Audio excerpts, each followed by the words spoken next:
Subconscious तक हम कैसे पहुंच सकते हैं, और यही साधक का सही प्रश्न यही है। साधक वही है जो ये पहचाने कि मैं जो कुछ अपने आप को जान रहा हूँ सिर्फ वह नहीं हूँ, उसके अतिरिक्त भी कुछ हूँ, और जो अतिरिक्त कुछ हूँ वह मेरे लिए अनजाना है, और वो अनजाना जो है वह मुझे ऑपरेट कर लेता है, वो मेरे बावजूद जो है मुझे अलग अलग दिशाओं में ले जा लेता है, मुझे धकियाता है, आगे बढ़ा देता है।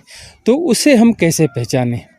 तो पहचान का एकमात्र सूत्र जो है सदा से यही कहा गया है, वह है अवेयरनेस, जागरूकता।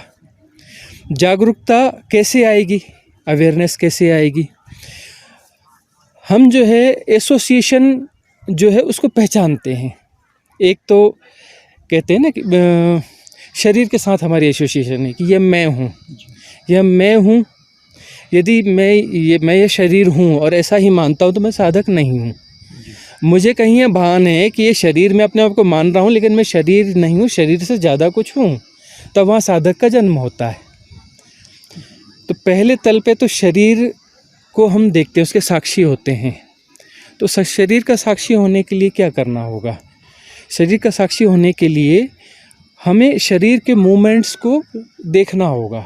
देखने के साथ में एक एसोसिएशन डिस्ट्रॉय होने लगता है कि देखने वाला अलग है, जो दिखाई पड़ रहा है वह अलग है। तो ये विभक्तिकरण जैसे होता है तो हमें पता चलता है कि हम कुछ और हैं, और इस शरीर को हम देख पा रहे हैं, मतलब शरीर में है लेकिन शरीर नहीं है। और जब यह अवेयरनेस बढ़ जाती है शरीर के प्रति, तब शरीर का एक और हिस्सा है भीतर, जिसे हम मन कहते हैं, क्योंकि साइकोसोमेटिक हैं, शरीर और मन एक ही हैं, अलग अलग नहीं हैं। शरीर का जो है सूक्ष्म हिस्सा मन है, मन का स्थूल हिस्सा शरीर है।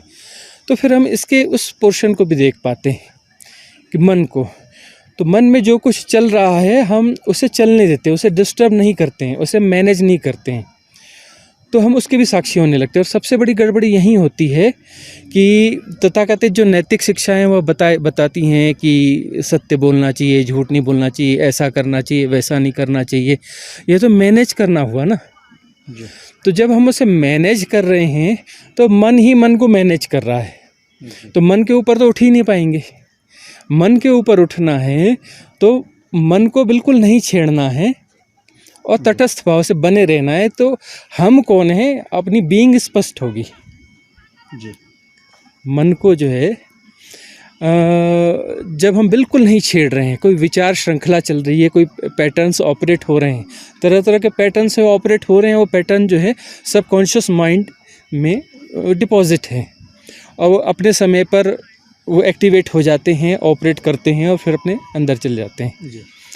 तो जो भी सिचुएशंस बनती है उसमें जो रिएक्शन होते हैं वो एक पैटर्न के द्वारा होते हैं। तो ये जो है जब हम इन पैटर्न्स को देखने लगते हैं, इसके हम साक्षी होने लगते हैं, मतलब हम इसमें कोई डिस्टर्बेंस नहीं कर रहे हैं, निरपेक्ष भाव से, तटस्थ भाव से इसे देख रहे हैं। हम इसको मैनेज नहीं कर रहे हैं, मैनिपुलेट नहीं कर रहे हैं, इसको हम डिफाइन नहीं कर रहे हैं, इसको हम कैटेगराइज नहीं कर रहे हैं, इसमें दिमाग नाम की चीज़ हम नहीं लगा रहे हैं। तब जो है हमारी बीइंग स्पष्ट होती है कि यह मन है और मैं अलग हूँ, मैं इसे जान रहा हूँ। और यह जो है शब्दों में या भाषा में नहीं होता, क्योंकि वह जो बीइंग है वह शब्दों भाषाओं के पार है। शब्द और भाषाएं जो ये मन के अंदर का विषय है, मन के अंतर्गत आता है।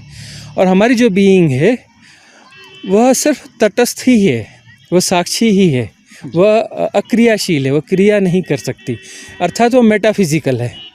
जो मेटाफिजिकल है वह किसी भी मूवमेंट में इससे बाहर है। सारे मूवमेंट उसके अंदर हैं लेकिन वह मूवमेंट के बाहर है।